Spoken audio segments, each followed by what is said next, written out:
Welcome students in your political science class. I know in the last class we completed our globalization, the last chapter of contemporary world politics book. Today we are going to start a one new chapter of our second book, that is Politics in India since Independence.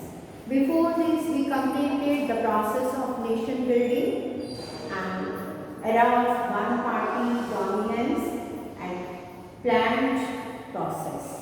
Today, we are going to start our chapter number 4, India's external relation.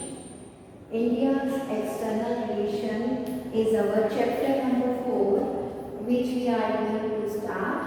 The first part is related with the international context or the introduction of the chapter. As you know, India was under British rule. India got independence on 15th August 1947.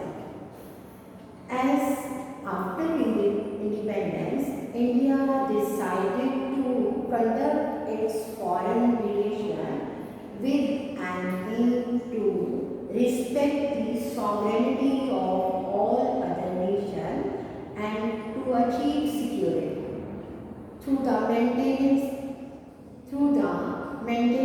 of peace.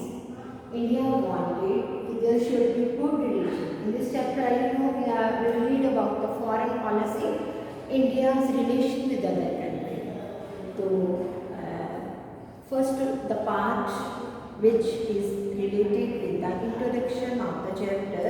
In this, what is given कि after independence, India wants good relation with other neighboring countries. India wants to protect its sovereignty and as well as to maintain peace in the world and develop friendly relations among nations. And this objective is given in the directive principles of state policy, which you read in your 11th class. Directive principles. Article 51. In directive principles, there is one article, Article 51, is there, which is related with the conduction of India's relation with the neighboring country. तो article 51 जो कि directive principle India के relation से related है, उसमें क्या लिखा गया है? The state shall endeavor to promote international peace and security and maintain just and honorable relation between nations. India जो है वो फ्रेंडली रिलेशन मेंटेन करेगा अपने नेबरिंग कंट्रीज के साथ और साथ साथ इंडिया जो है वो इंटरनेशनल पीस और सिक्योरिटी को बढ़ावा देगा। इसके साथ साथ India will foster respect for international laws and treaties. India जितने भी इंटरनेशनल लॉज हैं और ट्रीटीज हैं उनके प्रति अपनी रिस्पेक्ट शो करेगा और encourage settlement of international dispute by arbitration. इसका मतलब क्या है कि अगर कोई वर्ल्ड के डिस्प्यूट होते हैं तो उनको डिस्प्यूट्स को एक आर्बिट्रेरी मैनर से एक मध्यस्थ के तौर पे रोल प्ले करते हुए जितने भी डिस्प्यूट्स वर्ल्ड में होंगे उनको सॉल्व करने की कोशिश करेगा कि अच्छे से अच्छे रिलेशंस हों वर्ल्ड लेवल पे। बाकी कंट्रीज़ में जितनी ट्रीटीज़ हो चुकी हैं, जितने एग्रीमेंट्स हो चुके हैं, उनके प्रति अपनी रिस्पेक्ट शो करेगा और दूसरे कंट्रीज़ के साथ अच्छे रिलेशन मेंटेन करेगा। और जितने भी लॉज इंटरनेशनल लॉज हैं, international treaties हैं, India will foster respect to all these treaties and agreements. This is given in our directive principle. देखिए कोई भी जो कंट्री होता है, जब कोई फैमिली है, if any individual is there, family is there, the relations of or the अगर हम कहें कि the behavior of any upon both internal and external factor.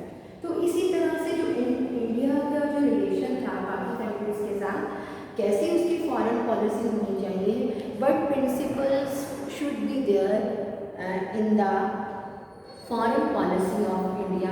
ये जो है इंटरनल एक्सटर्नल जो फैक्टर्स हैं उन्होंने बहुत इंपॉर्टेंट रोल प्ले किया इंडिया की फॉरेन पॉलिसी डिसाइड करने में कि इंडिया के बाकी कंट्रीज के साथ कैसे रिलेशन होंगे। तो सबसे पहले as all the developing countries they were the colonies of the Britain, many of these developing countries were from Asia and Africa. You know what were these developing countries क्या होते हैं? As the developing countries are those countries which are the development of which countries are going on, वो countries जिनकी development जो है वो चल रही है उनको developing countries का जो है नाम दिया जाता है। India is one among them. तो इन developing countries, ये developing countries जो जितने भी थे, they were the colony of the British. So when they got independence after the Second World War, many of the Asian and African countries got independence after Second World War. तो Second World War के बाद जब इनको independence मिली तो their main aim was to maintain peace and with the other countries so that their development should be there. वो चाहते थे कि जितने भी अपने neighboring countries हैं उनके साथ peace और मेंटेन हो, ताकि पीस मेंटेन होने के साथ और ताकि उनकी डेवलपमेंट भी होती रहे। और इसके साथ they wanted to take help, जितने भी अब सेकेंड वर्ल्ड वॉर के बाद जितने डेवलपिंग कंट्रीज थे, they choose to support foreign policy according to the aid given by them. Any block जो एड और हेल्प कोई भी ब्लॉक उनको देगा तो उनकी फॉरेन पॉलिसी उसके ऊपर भी डिपेंड करती थी। यू नो, आप बच्चों को पता है, you read this in the contemporary world politics chapter number 1 around cold war, कि how the after the second world war the whole world was divided into two blocks. One was led by US and second was led by USSR. तो you know this in the cold war वाले chapter में आप कर चुके हैं कि कैसे second world war के बाद पूरी की पूरी दुनिया दो ब्लॉक में डिवाइडेड थी। तो many of these developing country wanted to take aid और help for their development from these blocks.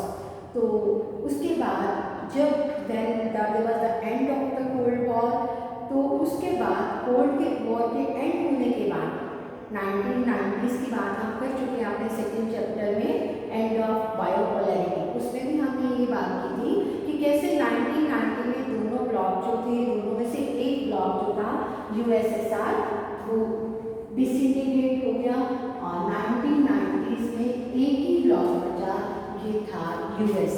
तो इससे end of the cold war led to the, और अगर हम कहें कि पूरे के पूरे इंटरनेशनल रिलेशन का कॉन्टेक्स्ट जो था वो चेंज हो गया था। तो इस after the starting of the cold war and after the end of the cold war, इस पूरे दौरान इंडिया की फॉरेन पॉलिसी किन किन मेन प्रिंसिपल से जो थी इम्प्रेस थी, इंडिया की फॉरेन पॉलिसी के मेन कैरेक्टरिस्टिक्स क्या थे, मेन प्रिंसिपल्स क्या हैं, हम उसी को पढ़ रहे हैं अपने इस चैप्टर में। दिस वाज द इंट्रोडक्शन और डायरेक्टिव प्रिंसिपल, जिनके अंदर फंडा जो डायरेक्टिव प्रिंसिपल्स हैं, इन दीज प्रिंसिपल्स दिए गए हैं हमारे international principles which are there in the Indian constitution to conduct India's relation with other country. और अगर हम सेकेंड बात करें पॉलिसी ऑफ नॉन अलाइनमेंट, ये नॉन अलाइनमेंट का है, जैसे कि मैंने अभी अभी आपको बताया कि in many African and Asian countries there were colonialism. What was colonialism? They were the many Asian and African countries were the colonies of the British. ये ब्रिटिश की colonies थे, means they were controlled by or they were ruled by the European country. as India was a one colony of British. तो बहुत सारे Asian, Sri Lanka की बात करें, हम कितने सारे और कंट्रीज की बात करें, तो they were under the colonialism. They were the colony of the British. So when they got independence, after independence, and there was the end of colonialism. What is colonialism? कि अब वो चाहते थे कि colonialism को अपोज किया जाए, colonialism को अपोज किया जाए कि वर्ल्ड के किसी भी कंट्री में colonialism नहीं होना चाहिए. तो उन्होंने इंडिया जो था, India was also wanted to oppose colonialism. India भी colonialism के अगेंस्ट था. तो ये इंडिया की फॉरेन पॉलिसी का एक प्रिंसिपल रहा है. और इसके लिए जैसे जिन जिन कंट्रीज में colonialism था, India struggle to end colonialism in these countries. India ने उन कंट्रीज में colonialism को एंड करने के लिए बहुत स्ट्रगल किया. जैसे फॉर एग्जांपल यू नो कि at the time of second world war 1945 hour one freedom fighter Subhash Chandra Bose, Netaji Subhash Chandra Bose, Netaji was his favorite name. तो Netaji Subhash Chandra Bose formed INA. INA जो थी, उन्होंने इंडियन नेशनल आर्मी जो थी वो फॉर्म की थी. क्यों फॉर्म की थी? सो दैट कि with the help of these countries, with the help of these Asian and African country, they wanted, in the leaders of the INA wanted with Netaji क्या चाहते थे कि ब्रिटिश रूल को एंड किया जाए, जहाँ जहाँ पे भी कॉलोनियलिज्म है उसको एंड किया जाए. तो इंडिया ने हमेशा ही कॉलोनियलिज्म का अपोज किया. This is one principle, opposition to colonialism.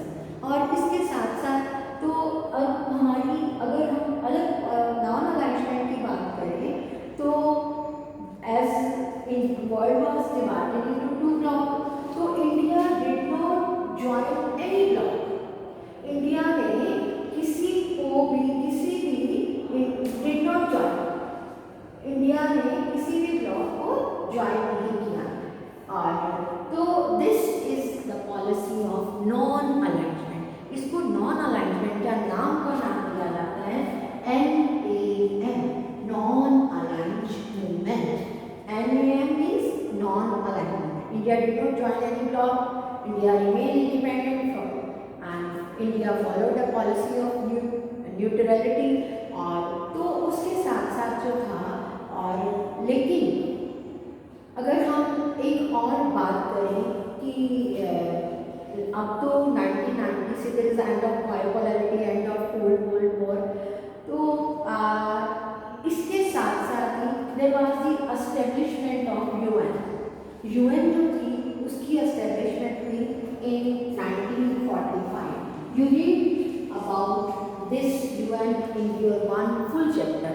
आप अपने कंटेम्परेरी वर्ल्ड पॉलिटिक्स में ये पूरे लेसन पढ़ चुके हो. First one era of cold war, second one end of bipolarity, जिसमें था कि यूएस जो था वो अकेला ब्लॉक रह गया, यूएसएसआर एंड हो गया. और in UN was form to settle the dispute at international level and to promote peace among nation. There are 6 organs of UN, so many agencies like WHO, UNESCO, and WTO, so many organizations जो है, UNESCO, UNICEF, ये सारे ILO, so many agencies are there of the UN, जिसके बारे में आप पूरा chapter पढ़ चुके हो. तो इंडिया ने हमेशा ही UN की सपोर्ट की. इंडिया चाहता था और अभी भी ये चाहता है कि UN जो है, UN should play an important role at the world level, कि उसको वर्ल्ड लेवल पे एक इम्पॉर्टेंट रोल प्ले करना चाहिए. तो India was the original member of UN. जो इंडिया है वो यूएन का ओरिजिनल मेंबर भी तभी से है. और आज इसके मेंबर कंट्रीज का नंबर 193 के करीब हो चुका है. 193 are the member country of the UN. So India always supported UN. With this there was the end of colonialism. जो कॉलोनियलिज्म का भी एंड हो गया था इस टाइम पे 19 में. पूरे के पूरे वर्ल्ड में कॉलोनियलिज्म जो था वो एंड हो गया था. एंड इंडिया ने चाइना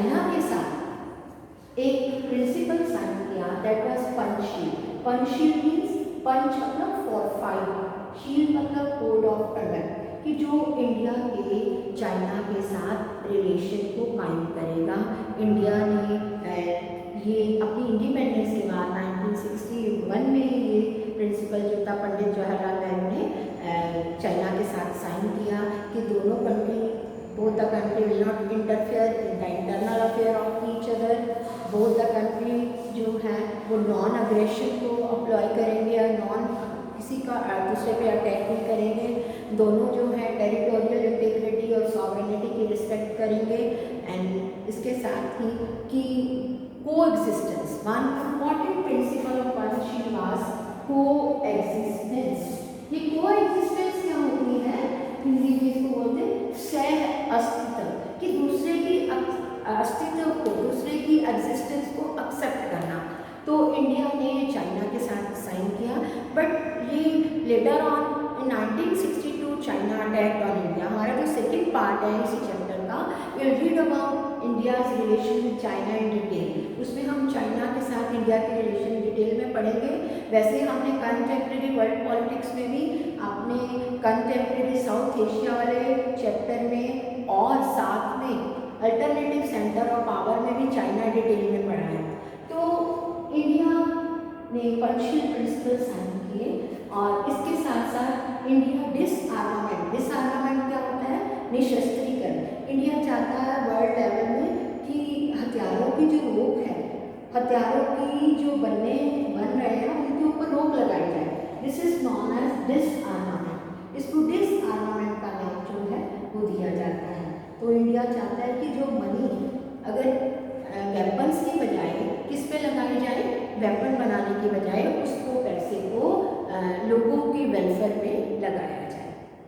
तो लेकिन ये these are the extra all these points, ये आपकी बुक से एक्स्ट्रा है, you can note down in your notebook, आप इसको नोटबुक पे नोट कर सकते हैं।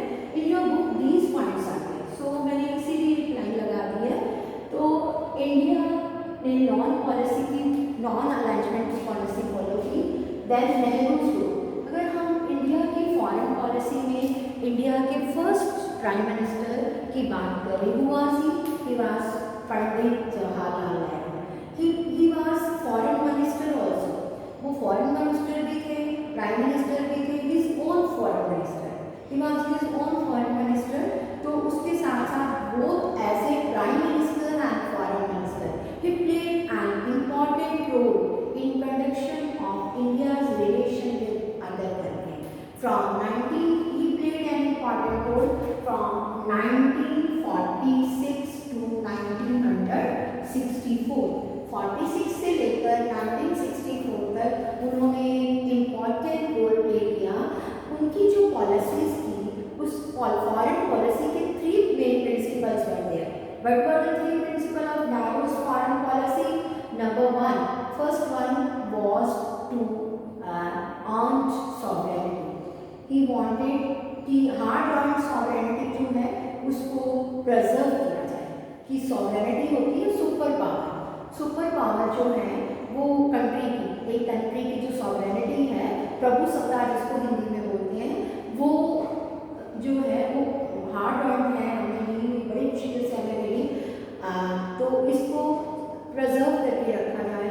इसके साथ साथ प्रोटेक्ट टेरिटोरियल इंटीग्रिटी, जितनी भी हमारे टेरिटोरियल इंटीग्रिटी है, हमारे कंट्री की टेरिटरी की जो इंटीग्रिटी है वो आंट होनी चाहिए, मतलब वो सिक्योर होनी चाहिए। और साथ साथ इकोनॉमिक डेवलपमेंट, इकोनॉमिक डेवलपमेंट जो है that was the third principle of Nehru's policy.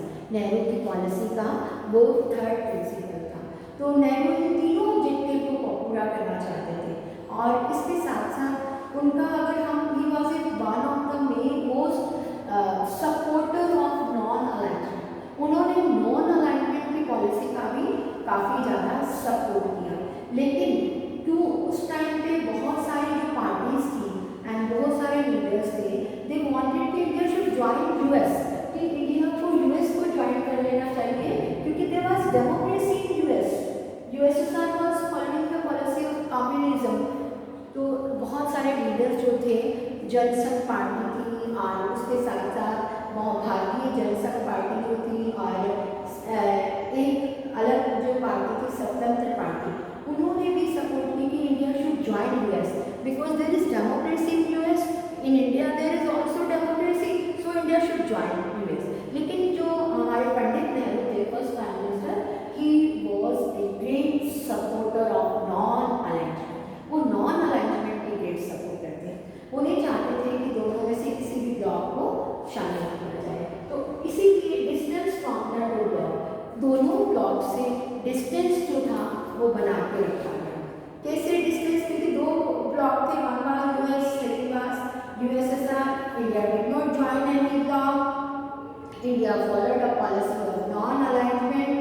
सो और एक नॉन अलाइनमेंट जो था, नॉन अलाइनमेंट को इंडिया और कई सारे जो लीडर्स थे उन्होंने ये नॉन अलाइंस मूवमेंट जो था एक ग्रुप बना लिया, मतलब एक मूवमेंट बना लिया। इस मूवमेंट में सो मैनी अदर लीडर, जो कि और भी बहुत सारे उसमें लीडर्स थे। लाइक अगर हम कहें, I will show you one photo जिसकी आप पहले भी देखिए। This is one photograph, this is one photograph where the non alliance country formed their movement.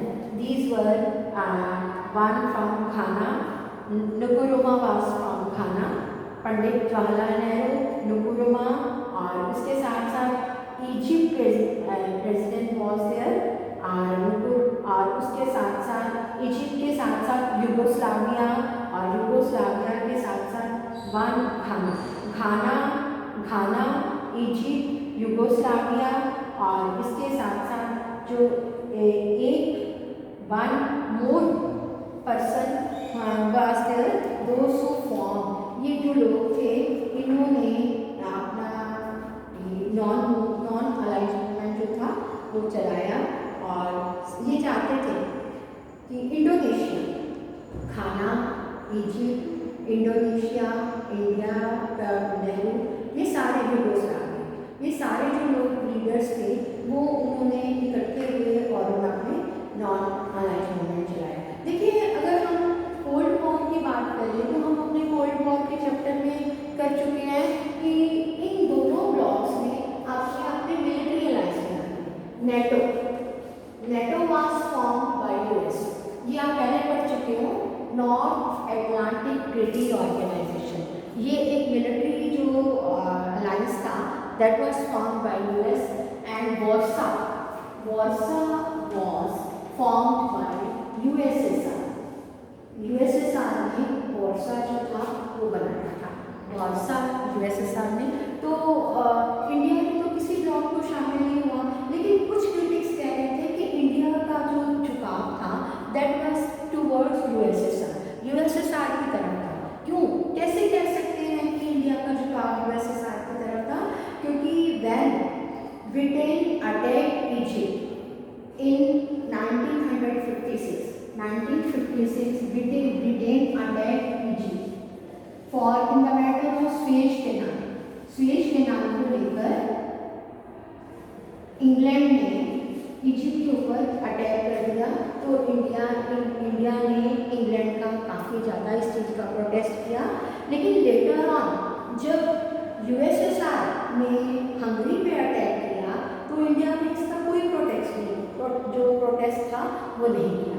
India did not protest USSR's attack on Hungary. तो कई लोगों का ये मानना था कि इंडिया को झुकाव जो है वो यूएसएसआर की तरफ है। तो our neighbouring country Pakistan join US block, Pakistan ने यूएस ब्लॉक को ज्वाइन कर लिया। और इसके साथ जो अमेरिका था, अमेरिका ऑल्सो वांटेड कि इंडिया शुड ज्वाइन यूएसए, और इसके लिए उन्होंने इंडिया और यूएस के रिलेशन 1950s की अगर हम बात करें, 50 में there was strained relationship among US and India at that time. तो क्यों? क्योंकि यूएस वांटेड कि इंडिया शुड ज्वाइन यूएस, लेकिन इंडिया दोनों ही ब्लॉक की हेल्प लेना चाहता था, दोनों ही ब्लॉक। तो इंडिया ने किसी भी ब्लॉक को शामिल नहीं हुआ। तो आगे जो हमारा नेक्स्ट पार्ट है that is Afro Asian unity. Afro is African, Asian unity. India हमेशा ये चाहता था कि अफ्रीकन और अमेरिकन कंट्रीज जो those who were the under colonialism later on they got independence